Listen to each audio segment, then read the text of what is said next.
देखिए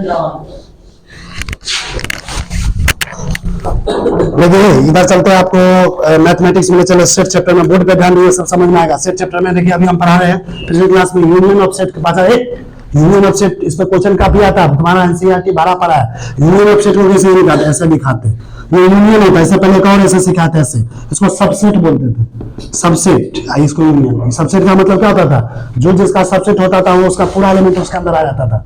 अब यूनियन का मतलब क्या होता है, यूनियन का मतलब क्या होता है, यूनियन का मतलब होता है दोनों सेट, दो सेट का यूनियन लिखना है, मतलब दोनों सेट को एक साथ लिख देना है। यूनियन मतलब क्या होता है, दोनों को एक साथ। बताए थे पिछले क्लास में। तो देखिए क्या लिखा है, डिफिनेशन क्या होता है, परिभाषा। The union of two sets A and B is the set C. दो सेट ए और बी का यूनियन, मान लो एक सेट सी है ना, which consist of all elements either in A और बी। मतलब सेट ए में और सेट बी में जितने एलिमेंट्स आएंगे सारे वो अपने अंदर ले लेगा। कहीं भी यूनियन लगा रहेगा तो सेट का, उसका मतलब क्या होगा, उसका पूरा एलिमेंट उसके अंदर आ जाएगा। मान लो सेट ए और सेट बी का यूनियन निकालना है, तो सेट और बी का पूरा एलिमेंट किस में आ जाएगा, सेट सी में आ जाएगा। यूनियन हो गया सेट का, including those are in both, यानी दोनों में जो है पूरा आ जाएगा। जैसे देखो सिंबल में कैसे रिप्रेजेंट करते हैं, जैसे देखो ऐसे लिखा रहेगा ए यूनियन बी। अगर सेट ए का यूनियन किसके साथ निकालना है, बी के साथ। यानी इसको अगर सेट बिल्डर फॉर्म में लिखेंगे, एक्स सच दैट एक्स जहां पे क्या है, एक्स ए को बिलोंग कर रहा है और एक्स क्या चीज से बिलोंग कर रहा है, बी से। समझ आ रहा, वो क्या लिखा है, representing union of sets using Venn diagram. Venn diagram से यूनियन ऑफ सेट को कैसे रिप्रेजेंट करते हैं। सबसे पहले हम दो सेट के लिए बात कर रहे हैं। किसके लिए बात कर रहे हैं, जैसे मान लो हमको बता देना, एक ए दो सेट ले लो, मान लो एक सेट ए है एक सेट बी है। ए का यूनियन किसके साथ ले रहे हैं, बी के साथ। यानी दोनों एलिमेंट एक दूसरे में पूरा एक साथ है, तो दोनों देख रहे ओवरलैप किया हुआ है। सेट ए सेट बी दोनों को ओवरलैप किया है। अगर अलग अलग रहता तो कर लेते एक साथ ले रहे, इसलिए दोनों एक दूसरे में मिल गया है। और ये पूरा बड़ा रेक्टेंगल किस चीज को बता रहा है, यूनिवर्सल सेट को। ये दोनों सर्किल से क्या चीज को रिप्रेजेंट कर रहा है, ए और बी सेट को। तीन सेट अगर लेंगे, जैसे ए का यूनियन बी के साथ, बी का यूनियन सी के साथ, A union B union C, ठीक है। तीनों सेट एक दूसरे में हो गया, तीन सेट को एक साथ ले रहा है। देखो ये इस पे ओवरलैप किया है, इस पे ओवरलैप किया, सेट ए है सेट बी है सेट सी। यार ये जो बड़ा हो गया क्या चीज हो गया, यूनिवर्सल सेट। तो इसको वेन डायग्राम से दिखा दिया। अब देखो properties of union of sets.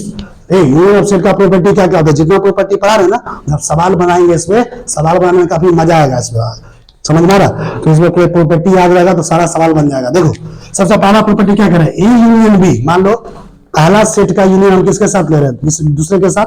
जैसे देखो इसका मतलब क्या है, एग्जाम्पल से समझो। मान लो सेट में एक एलिमेंट दिया 1 2 3, ठीक है। सेट बी में एलिमेंट दिया 5 6 7। समझ में आ रहा है, सेट ए में कौन कौन एलिमेंट है 1 2 3, सेट बी में क्या 5 6 7। ये पिछले क्लास से बताया, तो बताओ ए यूनियन बी निकालो।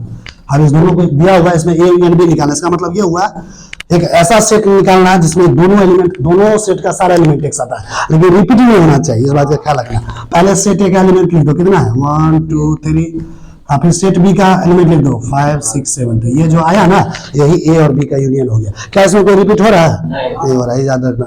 और देखो ए यूनियन बी, मान लो देखो ए का यूनियन बी के साथ निकालो या बी का यूनियन ए के साथ निकालो, दोनों का आंसर क्या आएगा, सेम आएगा। क्या आएगा, देखो ए का यूनियन बी के साथ निकालो या बी का सेम आएगा कि नहीं आंसर। तो जब सेम आता है तो इसी को कहते हैं कम्यूटेटिव लॉ। क्या कहते हैं, ये छठे सतमा से पढ़ाया जाता है। ये छठा सतमा का तो मैथ निकाल लेना बिहार बोर्ड का, वहां से कम्यूटेटिव, जैसे एक में 2 जोड़ेंगे या 2 में 1 जोड़ेंगे, बराबर आंसर में आएगा। पढ़ा होगा पूर्णांक, अगर किसी दो पूर्णांक को 1 में 2 जोड़ते हैं या 2 में 1 जोड़े, आंसर क्या आता है, सेम ही आता है। तो ए का यूनियन बी के साथ निकालेगा, बी का यूनियन ए के साथ, आंसर सेम आएगा। करके देखो ना, यहाँ पे दिया हुआ है। और इसी लॉ को कहते हैं कम्यूटेटिव लॉ। क्या कहते हैं जी, commutative law. Union of set commutative law को फॉलो करता है। दूसरा देखो, अगर हम ए का यूनियन बी के साथ ले रहे हैं, अब बी का यूनियन देखो ए और बी का एक साथ यूनियन ले रहे हैं और सी का दोनों के साथ ले रहा है। अब हम इसको क्या करते हैं, ए को अलग कर दिए इसमें से, ए को अगर बी और सी को ब्रैकेट में रख दिए, ए का यूनियन बी और सी के साथ।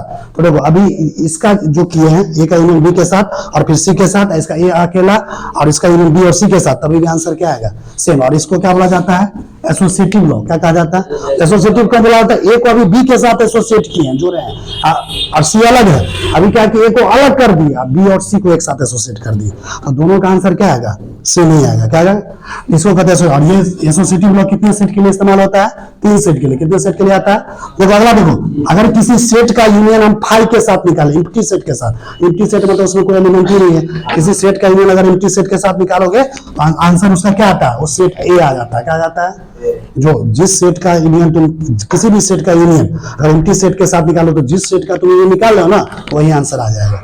ये दिमाग में याद रख लो। ए का यूनियन 5 के साथ निकालो तो आंसर क्या हो जाएगा ए। इसी को कहा जाता है लॉ ऑफ आइडेंटिटी एलिमेंट। इस नियम को क्या बोला जाता है, लॉ ऑफ आइडेंटिटी। सवाल आगे सवाल बनाने में काम आएगा। देखो अब 5 क्या हुआ, एम्प्टी सेट। 5 के बारे में पहले बता चुके हैं, 5 को आइडेंटिटी बोला जाता है। अगला देखो चौथा प्रॉपर्टी, ए का यूनियन ए के साथ, किसी सेट का यूनियन किसी खुद के साथ निकालना है। यहाँ पे ए का यूनियन ए के साथ निकाले ना, किसी सेट का यूनियन खुद के साथ निकालना है तो आंसर भी खुद ही आएगा। जैसे देखिए यहाँ पे है ए का यूनियन ए के साथ निकालो, आंसर क्या आएगा, ए आएगा, ए के बराबर आएगा। किसके बराबर आएगा? और इस तरह के लॉ को बोला जाता है आइडेंपोटेंट लॉ। क्या बोला जाता है? आइडेंपोटेंट लॉ। परीक्षा में पूछेगा आइडेंपोटेंट लॉ लिख के दिखाओ, तो किसी भी सेट का यूनियन किसी खुद के साथ निकालते तो आंसर क्या आता है, खुद इस सेट ही आ जाता है। तो खुद के सेट के साथ यूनियन खुद ही हो जाता है। देखो अगर किसी यूनिवर्सल सेट, अभी देखा है ना यूनिवर्सल सेट बड़ा होता है जिसके अंदर पूरा सब कुछ आ जाता है। यूनिवर्सल सेट का यूनियन अगर हम ए के साथ निकालेंगे, देखो यूनिवर्सल सेट का यूनियन बी के साथ निकालो, यूनिवर्सल सेट का यूनियन किसी सी सेट के साथ निकालो, आंसर हमेशा क्या आएगा, यूनिवर्सल सेट ही आएगा। क्या आएगा? हाँ, यही है पांचवा प्रॉपर्टी यूनियन ऑफ सेट का। इसी को कहते हैं लॉ ऑफ यू। क्या बोला जाता है? यू। समझे? इसी को कहते हैं यूनिवर्सल सेट का ये पांचवा लॉ। तो अब इसमें देखिए, अब इसके बाद अगले क्लास में हम लोग आपको डिस्कस करेंगे इंटरसेक्शन ऑफ सेट, किसी सेट का इंटरसेक्शन। वही तो अभी 1.4 ए अगला जो एक्सरसाइज है तुम्हारा एनसीईआरटी का 1.4 वही चीज पे, यूनियन ऑफ सेट पे, और आगे जो पढ़ाएंगे इंटरसेक्शन। किसी सेट का इंटरसेक्शन का मतलब क्या था वो तो अगर समझ में आ गया तो एक्सरसाइज 1.4 एनसीईआरटी का सारा क्वेश्चन बन जाएगा। उसके बाद एक ही एक्सरसाइज बचा रहेगा 1.5, वो कंप्लीट करवाएंगे पूरा का पूरा चैप्टर कंप्लीट। तो उसके आगे की कहानी जो है सेट चैप्टर में नेक्स्ट क्लास में